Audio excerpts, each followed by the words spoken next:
our 50th anniversary panel, Godzilla vs. Hedorah. I am your co-host, Kent. And I'm Jason, the other co-host. How's it going, peeps? All right. I hope you're doing well, actually. Hopefully you're enjoying Daikaiju Fest and are excited for more panels to come, unless this ends up being the final panel. We don't know yet. Whichever goes. But anyways, we are discussing the 50th anniversary Godzilla vs. Hedorah, and like so many of the movies that we are discussing this year have major anniversaries. I mean, some of them is so hard to believe already. Are, in the 50s and 60s. You got, Rodan and Mothra in their 60s now, and it's so hard to believe how quickly time has passed. It's still amazing to me that at the age of 8, I became a Godzilla fan.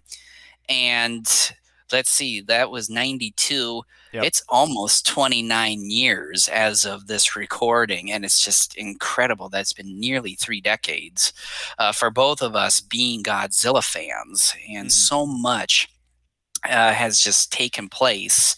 Hi.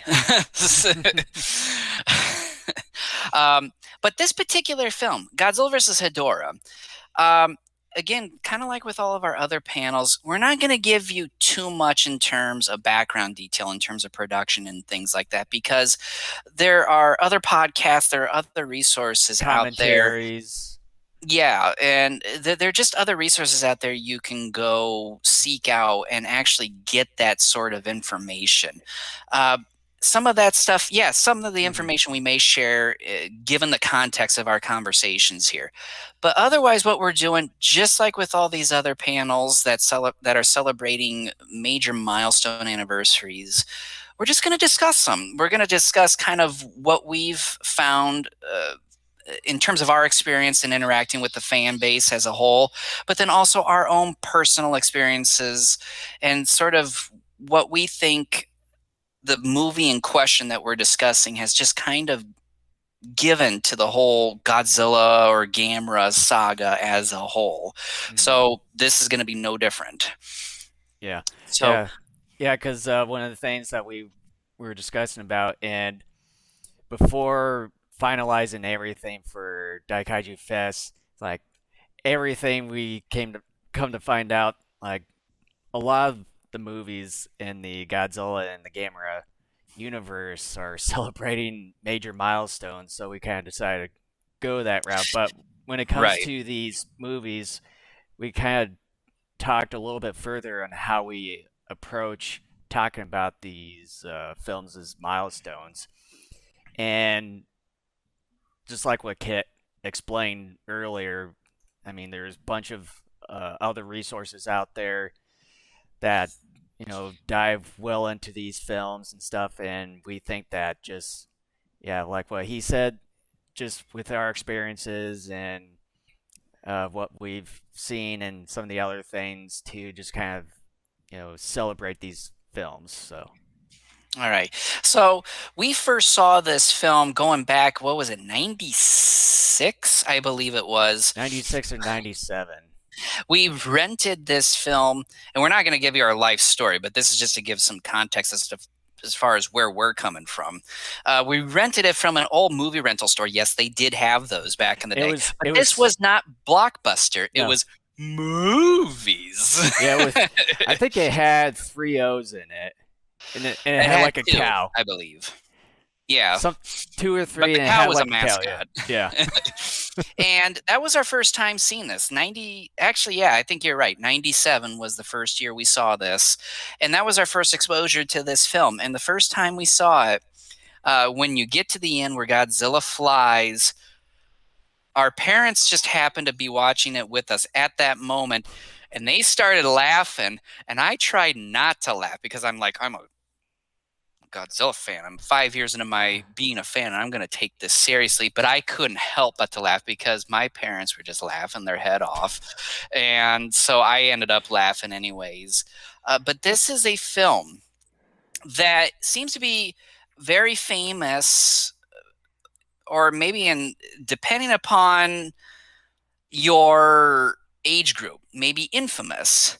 but this seems to be a pretty popular movie, especially amongst older Godzilla fans, more notably the boomer generation, because, they were kind of in their teens, early 20s when this film first came out. And I see the older generation of fans discuss this film more than the younger fans do, and the older fans have more fondness, and I can understand that. They grew up watching it either in a drive-through, not a drive-through, a drive-in, um, or in a theater. And obviously my generation, I never had that experience. I was born in 84, 13 years after this movie was released, so I never had such an experience. And for me too, and one of the films we will be discussing during this Daikaiju Fest is Godzilla versus the Sea Monster. That for me is one of my nostalgia films. I will admit that particular film is maybe not considered a classic, so to speak, but I do think it is a good film in many respects. But I also hold a soft spot for that film because it was my first Godzilla film, and nostalgia Well, not just you, plays into that. not just your first, both of our first. Yeah. Um, but I can understand why, the older fans have a soft spot for this. So let's just kind of start off, Jason. Kind of what are your general thoughts on the film, and we can just kind of go back and forth on this whole thing.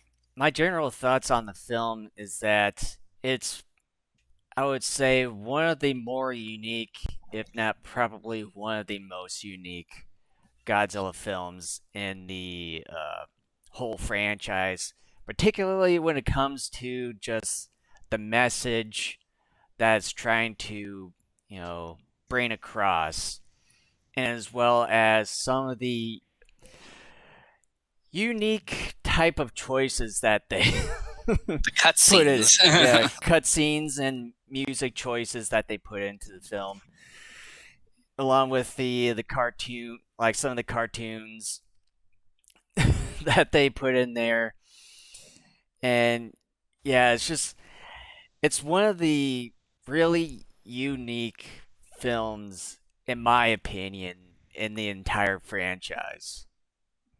And so if you were to rate it, let's say out of 10, how many stars or footprints, Godzilla footprints, would you give it? I know it's been many years since we've last reviewed this film, and I can't honestly remember uh, if we did the rent or buy rating We during didn't that know. time. Um, if I think it's probably obviously it's probably going to be a different rating than that time if it's going to be higher or lower. I probably would at least give it a 7. Yeah, for me, this was a film that upon initial viewings, I was sort of lukewarm on it. I kind of was ho hum. I wasn't overly impressed. I found it hard to follow initially because, like you said, it's so unique, it's so different. You have the cartoon scenes, and for several years I had no clue exactly what those cutscenes were supposed to mean. Hmm. More than anything else, it just confused the hell out of me. And it Or it just seemed like that it was sort of telling you of what's going to happen after the whole cartoon scene, the way it looked. occasionally, yeah, some of the cutscenes almost seemed to sort of foreshadow what was to come, or set up the next sequence within the film. Um, but yeah, it just was, to me, it was for a while a mess of a film because it was so odd. It was almost as if the crew of the film was on some sort of LSD trip during the entire production. And, people kept talking about and praising Godzilla versus Hedorah during those initial years on the internet when we first discovered it. And I kept thinking to myself, what the hell do people see in this thing? Because it's like, okay, some of the fight scenes are pretty cool, but the rest of the film, man, I don't quite understand it.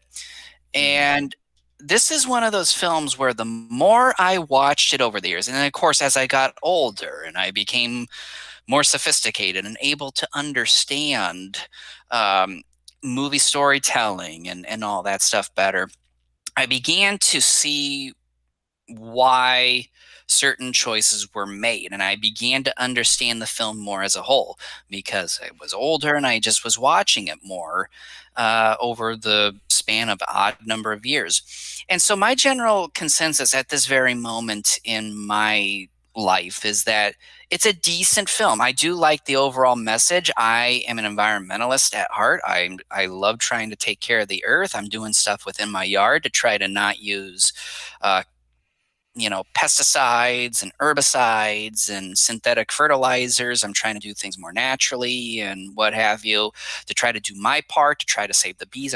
I've got as of this recording, I got plants sitting on my deck I need to put out in my yard that are gonna attract more bees and butterflies. So I love the message of this film. Um, do I think it pulls it off? Not necessarily well, no. I do love Hedorah. I do think Hedorah is indeed one of the most unique kaiju to have come out of this Godzilla saga, one of the more recognizable ones. Part of it, Hmm. yes, is because he's kind of a generic creature. He's just a blob, a Yeah. mass with two eyes. But then, too, he has all these unique capabilities. Um, the film, to me, at this point, it's got a decent message, but it doesn't do a decent job necessarily of sort of following through as far as it should. There are other story avenues that I think it could have taken to better illustrate um, those points. Um, it's unique. It's got a soundtrack that I'm. Richiro Manabe is not my favorite composer. It's just like the film itself. It's one of the really unique type of It's scores. odd, Yeah. just like the film itself, um, and just like the Godzilla flying sequence. Initially, I laughed at it and was actually even embarrassed by it at one point for a while. Now I'm just like, yeah, it's kind of stupid, but I'm used to it now at this point because I've seen the film enough times. Um, but I think it's an okay film. I'm not in love with it. If I had to rate it out of 10 stars, I think for me this is a 5. To me this is average. And I even though on a certain level it's not average because it's such an oddball type of film Hmm. in terms of its execution in so many things. One of the I think lasting images for me though with this film, and part of it is because I'm a cat person, is that sequence where part of Oh yeah. Hedorah goes down the steps of a nightclub. Everybody's getting drunk and probably doing other stuff. Our one of our main characters is thinking like he's hallucinating. I don't know if is he actually hallucinating people wearing fish masks. I've never quite been able to figure that out. Well, I think he was probably drinking a little bit too much to where he could have been hallucinating, you know, maybe I sort of thought drunkenly. that, but I wasn't sure. Yeah. Yeah, cause I know in that sequence that you're talking about is where a lot of most of the people that you see within these, shot by shot that they're wearing these fish heads for some odd reason. And I don't know if there was some sort of specific meaning behind these people wearing the Well, fish heads. they're singing "Save the Earth." In my opinion, is if he's hallucinating, he's thinking of the fish because we see shots of the ocean pretty frequently. The ocean with a lot of garbage and sludge in it during the course of this movie, and Hmm. so my opinion is if he is indeed hallucinating, then maybe because we see the ocean so much, he's thinking of fish. That's just what I'm thinking. But Hmm. uh, when the scene starts to come to an end where the singing stops, and then part of the Hedorah sludge retracts, it leaves kind of a sludgy mess in its wake, and a cat got caught on the stairs, and you see it, kind of pathetically sitting there meowing and looking at the camera. And for me, I remember the first time I saw that, I'm like, no. and, and now I'm like, that sucks still, but I'm not like over the moon about it in terms of being really shocked. And again, it's because I've seen this movie so many times. Mm-hmm. But this too is an incredibly graphic film. This is about as graphic as a Godzilla film, I think, gets in the saga, because Godzilla films have been known to be more kind of kid friendly, and then you get the Gamera films, which are supposed to be kid films, and you get decapitations, you're getting, impalings and blood splattering all over, and yeah, you get some blood, but here in this Well, film you're getting people being eaten by the Hedorah sludge and smog mist and all that. I'd probably say you can say it's one of these scarier films since the original 54 one.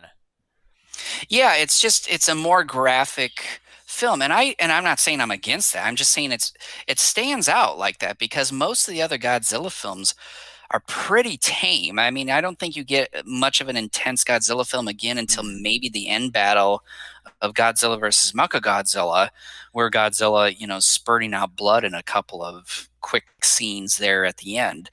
Um, but yeah, it's very unique in that sense too, and I think Yoshimitsu Banno wanted that because, sort of like the original Gojira, having some of those haunting, maybe even disturbing sequences, it stays with you. It stays with the audience. He wants the audience to leave the theater thinking about this stuff. Well, and also to since he's trying to bring across that environmental message, but also trying to show like the potential effects or consequences when it comes to like if you don't take care of not only yourself but your community and other things, this could potentially happen.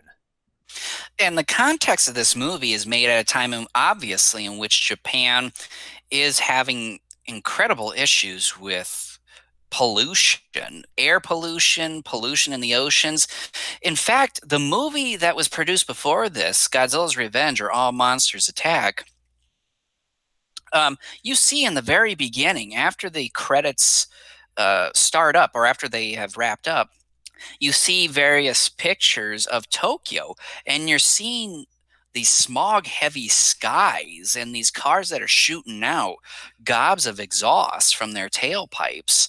At that point, kind of the latter 60s, is kind of when Japan begins to experience incredible air quality, water quality issues, and that began to affect a lot of people. And it's due obviously to post-war economic booms, because obviously much of Japan, at least some of their major cities like Tokyo, were decimated, and we helped with Japan kind of rebuild some of that, and they had this incredible economic booms, probably starting around the mid 50s, going throughout the 60s, Mm-hmm. and that was some of the effects. And then it and this film Hedorah is starting to be a response to that. It's basically saying, look, even though Hedorah is a metaphor, it's saying this can come back and kill us unless we do something about it. It's sort of a cry, a plea for not just the Japanese government to do something about it, but for the Japanese people, for humanity to do something about it as well. Mm-hmm.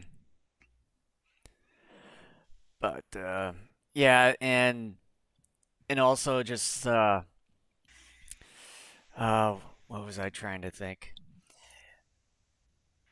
As far as the origins of Hedorah, I don't. I think they might have said something about it being some sort of like a frog tadpole or some sort of unknown life form of the sort, to where it sort of lived off of all the like the toxins, the sludge, garbage. so on and so forth. And you can kind of say when it comes to Hedorah, it's sort of like a precursor. You can say Hedorah's kind of a precursor to Destroya in a way. They're kind of, you can say they're a little bit similar in the such, where they come from microscopic, you know, life forms, and then they start feeding off of a certain thing, and then they start growing bigger and bigger, and then they have different life forms. Um, so what do you kind of think of the Well, sort of similarities? Well, Hedorah is an Or alien life form because we do get that sequence where they're talking about stars and galaxies and nebulas. Um, I never thought, though, that particular sequence in the movie did a good enough job of necessarily explaining why. I thought more than anything else, like some of the cutscenes, it muddled things a little bit more. Um, do I?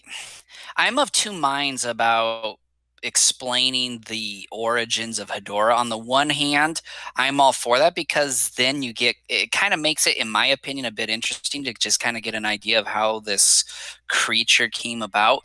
But then at the same time, there's a part of me that doesn't. And another sub reason of that is because one, I find the explanation in this film to be muddled and kind of confusing. And two, I think sometimes when you have certain kaiju having a mystery about how they came about makes them a bit more interesting. But it's some sort of gaseous alien or some sort of alien life form that comes from a gassy nebula. Um, and again, I'm not sure about like the two pearl-like objects that Godzilla eventually pulls out of it at the end of the film. Like, are those two things? Are they like alien organisms that just happen to come together to create this larger kaiju? Again, it's so confusing because there are still people out there. I still am seeing things like, are those Hedorah's eyeballs? Like, I've seen that more than anything else. Like people assuming like those were or like his Hedorah's heart. eyeballs. Yeah, and even to this day, I've been watching this film. Saw it what 97 math, so like 24 years of watching this film. I still do not have much of an idea of what the hell those two things are. My guess is they have to be the alien life form or something. But I think that makes more sense, and I'm kind of glad that they went with that because there's no real organic life form on Earth that would take to the sludge and and incorporate it in the way that Hedorah does. Mm-hmm. So yeah, making an alien life form, I think, was the smart way to do it. But then at the same time, I'm glad it's not like overtly alien. You Mm-hmm. know, And as far as his metamorphosis part, what do you think of the similarities between him and Destroya? I mean, yeah, I think Destroyer on some level was inspired by Hedorah. Destroyer was the result of the oxygen destroyer at the bottom of Tokyo Bay. Hedorah is the result of all the sludge in the ocean. Mm-hmm. So I think there are, yeah, quite a few similarities uh, between the two, along with the metamorphoses. Um, but yeah, I mean, I think in terms of Hedorah being this metamorphosizing kaiju, it's pretty cool. In fact, I think in the Godzilla saga at that point, other than Mothra going from larva to moth form, I think Hedorah is the only one that truly metamorphosizes more than once. Mm-hmm. So that's pretty unique in and of itself as well. Yeah. And I know when it comes to Godzilla versus Hedorah, um, it was sort of like, well, it was made in the early 70s, premiered in July 24th, 1971. And that was sort of around the time when most of the people weren't going to the theaters as much, and then mostly watching more and more TV shows or movies onto television during that time. Um, what was I trying to go with this? But yeah, I think during this time you can still see, as far as the production portion of Godzilla vs. Hedorah, it still was pretty good. Although I think after what was it, Destroy All Monsters, and I think it was it Godzilla's Revenge or All Monsters Attack right after that? Well, after this film, Before this film. it's Godzilla's Revenge, which is All Monsters Yeah, Attack, the Japanese. yeah, and I think that around this time the quality of the production was starting to decrease a little bit, and I think they might have used some stock footage here and there, but it wasn't as profoundly used t- accord, from its predecessor in Godzilla's Revenge. But yeah, I think you can still see some of the I think the quality is starting to become a little bit mediocre around this time, and yeah, yeah, I can't think of anything else. Well, I want to say this, and I gave this a 5, basically saying it's average. And technically, though, if I really boil it down and I dissect it, I probably would give this one more like a 3 or a 4. That's not to say I hate the film. I still think, even after all these years, even though I find it more unique and more understandable, um, I just think there are certain aspects of the execution that just weren't all that great. Part of it was just the vision and how that was executed. Part of it, though, too, is the budget. Part of it, too, is also the short production time that many Godzilla films for many decades had. And that all of those things play a part in the final product that you see on the screen. Um, Mm, one of the things that just uh, one of the things that I always thought in this film that sort of hurt it was the cast. Um, except for Kenny. I like the Kenny, and he comes back in Godzilla vs. Megalon a couple films later. Uh, but the hippie, what is it, brother or uncle? I think it's his uncle, actually. Um, I don't care for him. I don't care for the uncle's girlfriend. His professor dad is kind of cool. You know, he ultimately helps save the day by finding out electrodes or electricity, I guess, in general, is what's going to kill Hedorah, but otherwise he's incapacitated for like 2/3 of the movie. mm, Um, and the professor's wife, Kenny's mother, eh, does really not much of anything yeah, other than to tend to her I would, husband after he gets hit by Hedorah. The I would, cast is not well yeah. written, and I just am not too fond of most of these actors. I would just say they're basically no one that we've never really seen before in the entire franchise, and I think that they're mainly one and done, except for the Kenny Kid. Well, And and I don't then, think and them then, being one and done in the saga means much. It's just that part of it is how well are you written, and then how well can you act. And my guess, I think it's both. I think, Kenny's really the only one that's given much in the way of real substance, and even then, his substance isn't that much, which tells well, me it's more in the writing. I'm just talking more as far as the casting part. But the only ones that we know that we're familiar with are the ones that are playing Godzilla and Hedorah, which are Haru Nakajima and Kenpachio Satsuma. So those are the We know only their work well-known pretty well. ones. Yeah. But yeah, I just am not a fan of really just about the entire cast here. And even then, sometimes if you have, a screenplay that doesn't do much for you, sometimes good actors can help you out a little bit with performance, like facial expressions or voice inflections and the way they just physically act out their parts. Um, that doesn't really happen here. These characters, I remember them because they are so stale.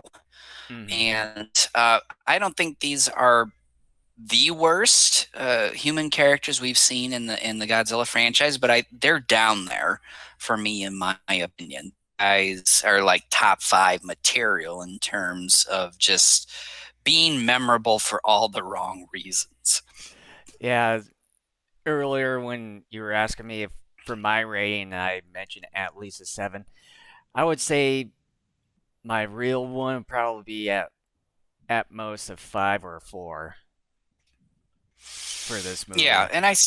and the reason why I have it at five is it is a fairly entertaining film, and I think again there are some moments where it's entertaining in a so bad it's good type of thing, like um, the whole celebration on Mount Fuji. It's like, hey, we're gonna save the Earth, but we're not going to save the earth by like going to pick up trash or do things like that. We're going to save the earth by smoking, drinking, and having a concert at the base of Mount Fuji while some weird, creepy zombie men are watching us from a distance. And again, I still have no idea who the hell those guys are. Yeah, I don't know. I don't know what was the reason behind that sequence of them just looking over yonder, just at these young kids just having a good time and everything. Yeah, and I like Yoshimitsu Banno because I do think Godzilla versus Hedorah in its own way is kind of an important entry. And again, that's because I'm an environmentalist at heart, and this is a pro-environmental film. But I can sort of understand and see why Tomoyuki Tanaka allegedly said to him, "You ruined Godzilla." I don't think it's that bad. I think Tanaka, if he did say it, was very exaggerating Or he in probably said it what he, more of a different way instead of that exact quote. yeah. But if he did say that, I think Tanaka is a little out of bounds. But I would say Bono, in my opinion, by judging this film, his ability to be coherent is not necessarily one of his stronger points. Because even 24 years later, I still am wondering, who is that? What are they doing? Why is it that way? I sort of get this, but not entirely. That tells me there are issues with storytelling. And again, like with just the characters we were talking about, I have a hard time believing that they just picked up horror. Everybody was a horrible actor, and that the problem was them and not the script. No, I think the problem was more with the script. The actors still certainly didn't help, um, but it tells me more than anything else the problem is with the storyteller. I would And say that Bono I would say that and maybe the director a little bit with Bono is him. the director. Yeah, yeah, and just trying to give directions to some of the cast members on what to do in certain situations and all that. So I would say at for me at least it would have to be both the story and the director. Yeah, and I don't, because Bono's been gone for a few years, and I don't like to, and the guy's I highly doubt was a bad human being, but, um, and I've heard nothing but good things about him. I hate to sort of talk like this, but at the same time, I think if we are to be objective, at least try to be, and to try to be as honest as possible, this movie is not a masterpiece by any stretch of the imagination. And a lot of its problems are within the storytelling and the fact that things aren't told or portrayed in a way that ends up making sense. Good storytellers, at least within cinema, can infer things through visuals without needing an explanation. And here, what Bono does with both in dialogue and even in visual storytelling, sometimes things aren't more times than not really explained or explained well enough to where you get an idea of what's going on. But what do you think of just kind of the impact, sort of the I just forgot the term, sort of the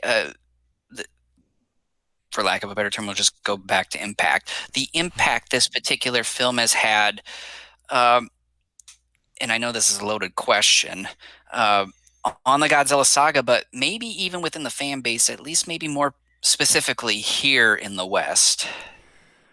I don't know. To me, that's sort of a hard question to answer because I think it didn't have much of an impact. I would say the only impact that it had was sort of the uniqueness uh, of a direction that the film went into. It was more of like an experimental type of approach. I would say, I would think at least it sort of the impact that it had was the pro environmental message it tried to bring across. Because I think out of all the films that I can ever think of, I think the Godzilla vs. Hedorah was, in my opinion, as far as I can think of at this point in time, that it had a direct, specific message that it's trying to bring across, and at least had a monster to try to, continue on that message throughout the entire film for Godzilla to face off. And I would correct you in saying that it's not the first Godzilla film to have a message. I would say it's the first Godzilla film with a message that is so in your face yeah, that it's so heavy-handed, whereas other ones are more subtle. Other yeah, messages are more that's subtle. where that's where I was trying to get across. It's like the obvious message it was trying to bring out throughout And this so, entire film. so what do you think sort of the impact and just sort of the legacy, that's the word I meant, the legacy of this film for fans in the West? I would say the impact or legacy is the goofiness of the film, but also the uniqueness it was trying to do in its own right with like unique sequences or shots and adding in some mediums that's never been in a Godzilla film before up to that point with these sequences of cartoons and like all these LSD type of tripping things and then of course the flying Godzilla uh, shot and yeah I think in its own right the legacy its own uniqueness and like downright goofiness and as well as its obvious message it's trying to bring out. Hmm. Yeah, I think by and large, I agree with you in terms of its impact on the Godzilla saga as a whole, from 1971 to now. For over 5 decades, I think the impact of the film has been relatively minimal uh, the within the Godzilla saga. And now that I mention it, I think a vast majority, you could argue, of Godzilla films, their legacy within the franchise itself is probably minimal. There are probably a few that had a larger impact in terms of how, let's say, maybe storytelling was done or visuals were being portrayed, and etc.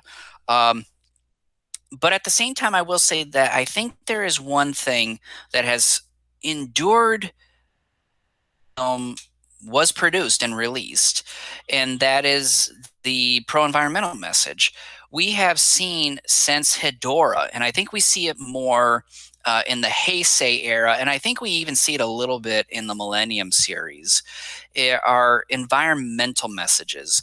They are definitely more subversive in some of those Heisei and Millennium films than they obviously are here. I mean, this, like we just said, this film is very heavy-handed and in your face about what it is and what it's for. Hmm. But you do get some of those films that are very pro-environment. Godzilla versus Mothra in 1992, for example, is about that, even though it kind And of sort of follows through on that, and then maybe. and then you can probably say the Rebirth of Mothra trilogy. The Rebirth of Mothra trilogy was part of that too. I'm not sure, though, specifically if it drew from this film or not. That I'm not sure. Um, but we do get the environment and pro-environmental messages pop up occasionally in a smattering of films in the decades to come after this film. So I would say that's kind of its impact, is that for the most part it's very minimal. Maybe its other impact is a negative one, in that you do not make a film that looks like this, because then maybe you're never going to direct another Godzilla film again.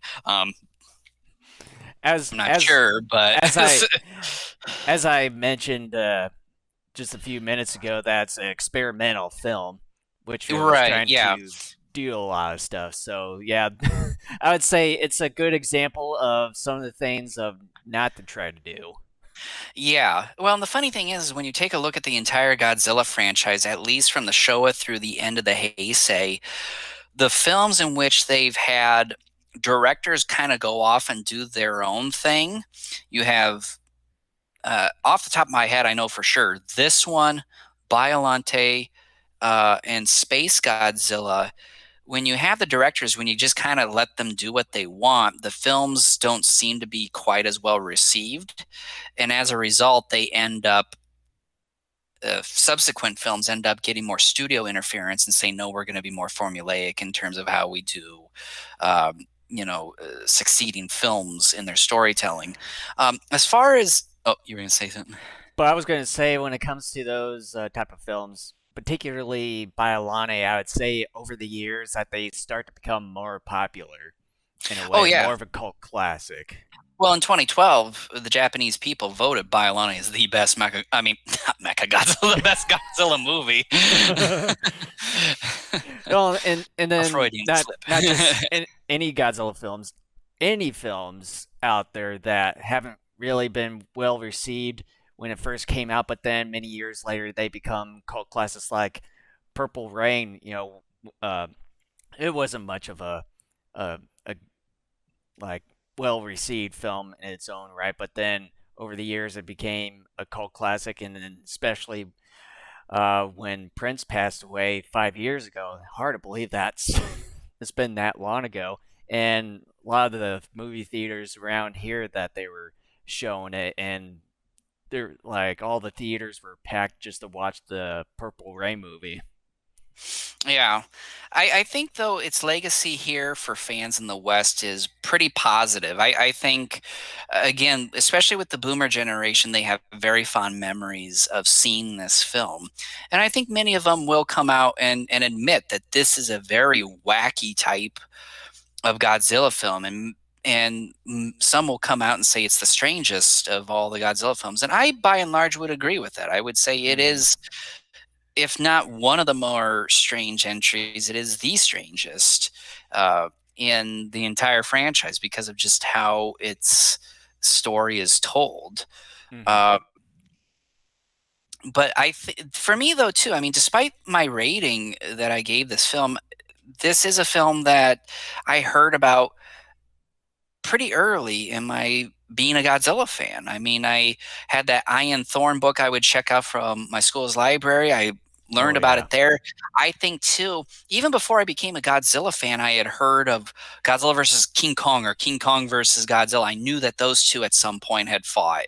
And I had heard of SMOG Monster at one point too, and Godzilla fought Mm-hmm. that. Like, I even knew of at least a couple of these films before I officially became a fan and saw even my first Godzilla movie.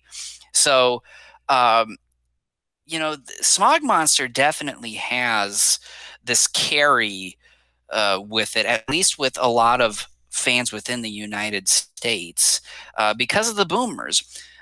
One thing I think is going to be interesting to sort of see as the years go on and as the boomer generation passes on is Hedorah still going to have sort of that lingering um, staying power that it has already for 50 years. Well, Or he was in Final Wars at least, so that's you can say that's the that, latest but appearance. that is a cameo. I mean, that is not even. I mean, that it was so brief. It's not even a cameo. It's just. I don't know what you would call it, a bit or something like that. I mean, it just the poor character really. You just saw him long enough to see what he looked like. I mean, that was about Yeah, it. yeah, and like the time that you would see him the most when it comes to that particular film is just the rendering, the rendering art of just his full body view. There's so many problems with Final Wars. There's some things I love about Final Wars, but there's a lot that are just so problematic about that film. Um, but anyway, back to Smog Monster. I do think, like I said, I think it's going to be interesting in the next 2 to 3 decades, sort of what the Godzilla fan base at that time will sort of how they will view Smog Monster. Like I said, Smog Monster's always during my lifetime. Smog Monster's always been there. He's not in the forefront necessarily, but he's always kind of in the background. He's always there. But will he still be there once kind of the boomer generation begins to pass? Well, with this film being its 50th anniversary, what does your son think about it if he's seen it? Hey Lincoln, what do you think of Godzilla versus Hedorah or the Smog Monster?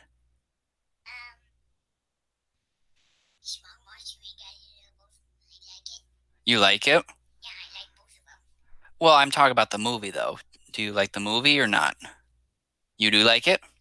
Okay. Well, is it one of your favorites or is it kind of in the middle for you? Like where does it sit for you? Or lower tier? It's is it one of your favorites? Like is it top 5? Like if you were to rank the I don't think you understand what I'm telling you. Is it like maybe in your top 5, top 10, or do you think it's kind of in the middle? Like where do you think it maybe sits in your favorite list? Top 10? Okay. Well, I'll just take you at your word for it. We'll probably see in a few more years. I guarantee you that will change. Yeah. He's more of a fan, I would say, of kind of the MonsterVerse films, at least for the moment. That's kind of where he, butters his bread. So, um, right now he's been on a Gamera hitch for like 3 or 4 months. He's been watching like Gear on like many times over, and then Gauss and Virus as well. But it's just going to be interesting, I think, with time to just kind of see the legacy of because obviously every so many decades things kind of change and shift and all that. I think it's going to be interesting to see where this lands, but um, I still think it's a very unique film. I've grown to appreciate it more with time, even though it's by no means one of my favorites. For me, And it's slow, like fairly slowly increasing in value. yeah, I mean, this is a film that, again, I think if I were to rank all the Godzilla movies at this point in terms of favorite to least favorite, it would, if it's not kind of what right in that middle section, it's probably just below that. Like it's Yeah, for probably me, lower tier. yeah, for me, be somewhere in the lower tier portion. I wouldn't know where exactly. Yeah. Well, unless you don't have anything to say, we can conclude this particular panel on the 50 years of Godzilla versus Hedorah. Well, I know we just got about 10 minutes left. We're at the 49-minute mark according to my little recording time here. And I know I know we probably, well, I shouldn't say that, but uh, I know we delved into the visual effects when it comes to this film many years ago, and that was the last time when we talked about it on the show. But since then, and I'm guessing that you've watched it quite a bit of time since we've last discussed it on our show. What are your thoughts as far has the visual effects aged pretty well over the years since we've last talked about Godzilla versus Hedorah, as far as like both the practical and the visual effects portion? I still think, like a vast majority of the Showa era films, they age still good.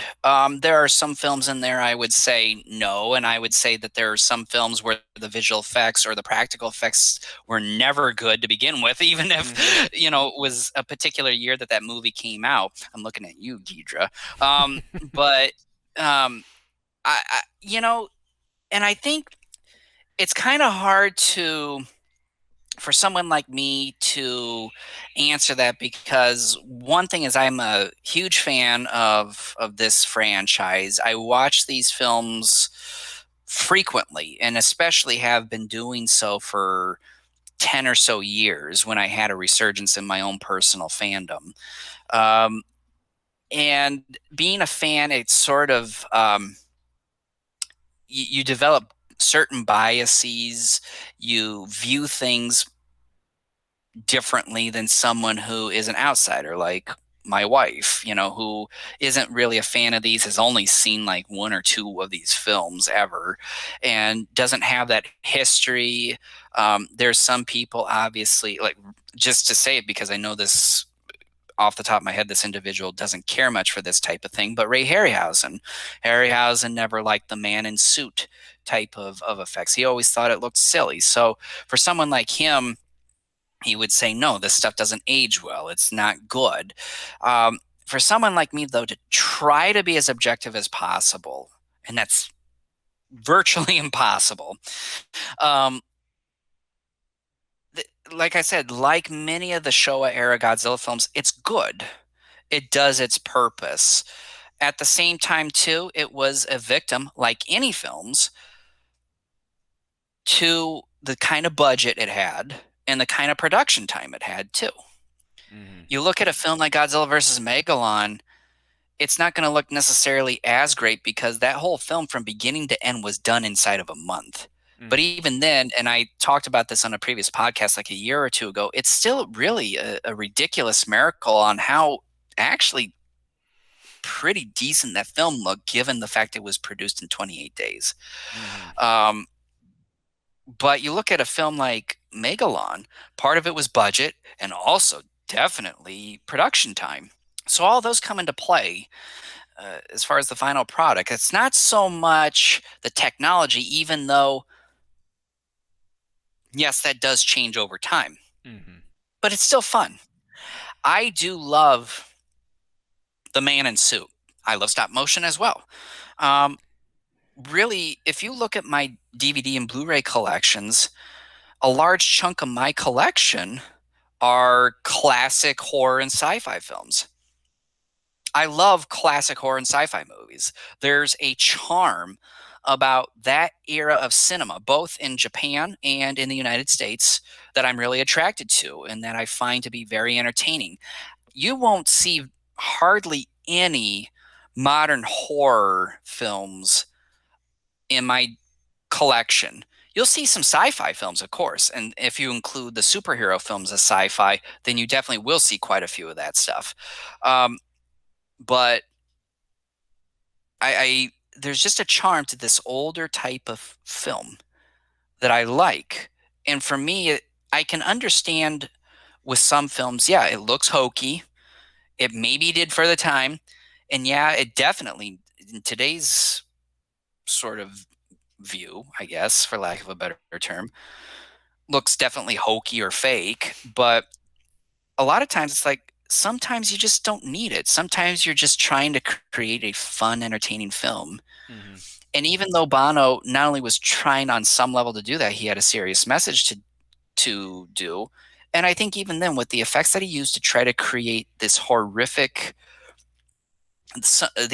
scenes that we see throughout the course of the movie, to illustrate his point that something needs to be done about pollution, otherwise we're all going to be killed by this thing, it's still actually very good.